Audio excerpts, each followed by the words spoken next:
2005 সালে যখন দেশনেত্রী বেগম খালেদা জিয়া বালিকা বিদ্যালয় মঞ্জুরা শের মুন্সি প্রতিষ্ঠা করেছেন, তখন আমি ওটার প্রধান শিক্ষক ছিলাম। উনি নারীদের শিক্ষার জন্য এটা প্রতিষ্ঠা করেছেন, অগ্রগতির জন্য নারী শিক্ষার। কিন্তু এই গ্রামেরই একজন সাবেক এমপি মন্ত্রী উনি ওই স্কুলটাকে বন্ধ করে দিয়েছেন। ওই স্কুলটা থাকলে কোনো ক্ষতি হতো না, এটা একটা গার্লস স্কুল। কারণ আমাদের যে গণস্বাস্থ্য স্কুল 250 স্টুডেন্ট নিয়ে একটা স্কুল চলে না, লেখাপড়ার মান ভালো হয় না।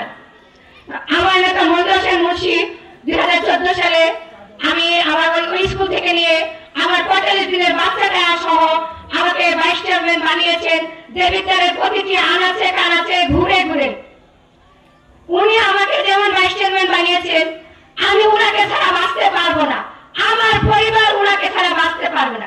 মানুষকে বেঁচে থাকতে হলে তার প্রথমে দরকার হয় অক্সিজেন। আমরা যদি মানুষ বাঁচি, অক্সিজেন ছাড়া আমরা বাঁচতে পারবো?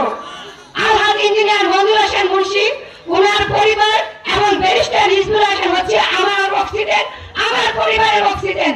আমি এই অক্সিজেনকে বাঁচাতে হলে, আমার দেবিদার এমপি বানাতে হলে আমি সর্বদিক থেকে সর্বোচ্চ চেষ্টা করবো। আমাদের হিজবি ভাইকে নিয়ে